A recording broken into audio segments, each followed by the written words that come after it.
All right, let's talk about digestive issues. This is something that a lot of people deal with, and I think they often jump 4 steps down the line before just addressing basic things and seeing if that makes the shift that they need.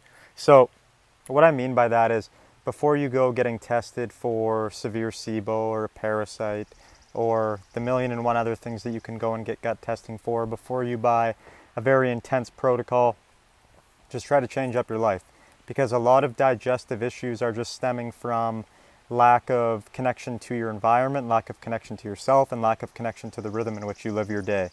Now, caveat to this, if you're running to the bathroom 15 times a day, it's a complete shit show. You can't digest anything. You have cramping all the time. This video is not for you.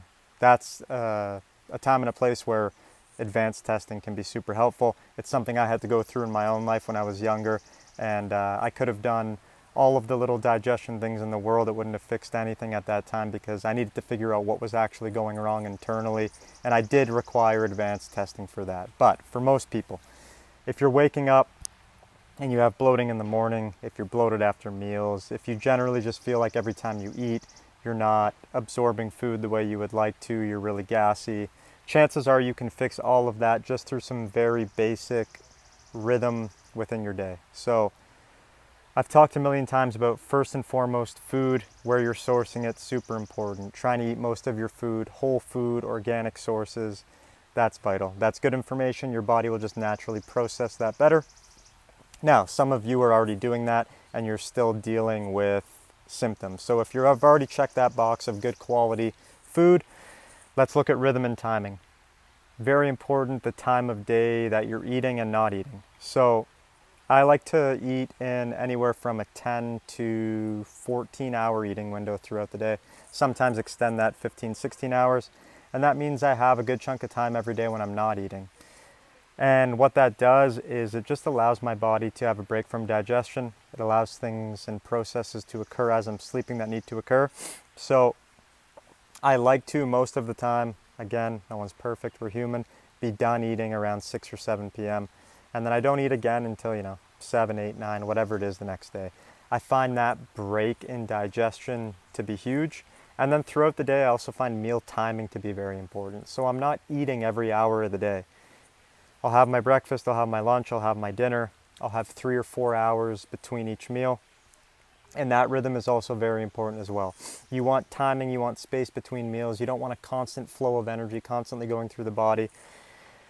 That is very hard on your digestion, and that can lead to things such as SIBO, small intestinal bacterial overgrowth, because your body is never clearing things properly in the manner that it should. So you can end up with, for easy way to put it, a backlog. So if you've got food right, if you've got rhythm right, another thing you can look at is hydration.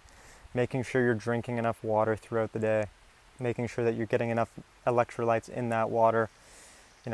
Being hydrated is very important for digestion. Having proper electrolyte balance is very important for digestion. The other thing that, supplement-wise, that I find helps a lot of people that I work with, and I'll shout them out, BioOptimizers. They make 2 supplements specifically. So they have something called Masszymes and HCl. Masszymes, critical. I think almost everyone could use a good digestive enzyme and get something from it, because our food isn't packed with the enzymes that it used to be for the most part. And these digestive enzymes just make it a lot easier on your body to extract nutrients from food and break them down. And then HCl, many people are low on stomach acid. After you eat your food through your mouth, the first place it goes is the stomach. It's an acid bath. It starts to break everything down and but break down the nutrients so that they can be absorbed properly in the next phase of digestion, which is the small intestine. So HCl is hydrochloric acid. It's what the stomach uses to start that process of breaking down food into bits of information that can actually be used further down the chain. And a lot of people are low on HCl. So an HCl supplement can be super, super useful. What's another good one? Stress, okay? Your nervous system is so tied to the state of your digestion. I'm not going to go super deep into this, but very basically and simply, if I'm sympathetically activated, that means I'm perceiving a threat. That threat can be anything. It can be psychological, it can be physical, it can be emotional, whatever it might be. If I am perceiving a threat, the last thing that my body is worried about is digestion. Something like high amounts of stress, HCl like we just talked about, HCl gets destroyed by high amounts of stress. So if I'm always stressed, even that first part of my digestion, I'm going to make less HCl. Why? Because my body's not worried about breaking down food and having proper digestion when I'm stressed. So learning to manage stress, learning what stresses you out, how to deal with it, is very connected to your digestion. When I was going through my own health journey, I was doing a lot of the right things, but I didn't yet have a practice for managing stress, and I didn't yet understand really what stress was and how to build my relationship with it. And getting that sorted out played a massive role in me becoming healthy again and figuring out my digestion. So if you are dealing with classic bloating, overly gassy, not digesting food well, just look at those areas. Do you have rhythm in your eating? So you're not eating all the time. Are you sourcing your food from good, whole sources and eating that 90% of the time? Now, if you're eating bullshit food all the time and you're bloated and gassy, come on, of course, like, simple. So rhythm. Am I eating good whole food? Am I using certain supplements and trying them? They can always potentially help. Am I hydrating? Do I understand stress? Do I understand when I'm stressed? Am I eating in a stress state? So just before you go searching for some crazy protocol or doing a bunch of testing, check those boxes, look there, see if there's anything in that video that you're not currently doing.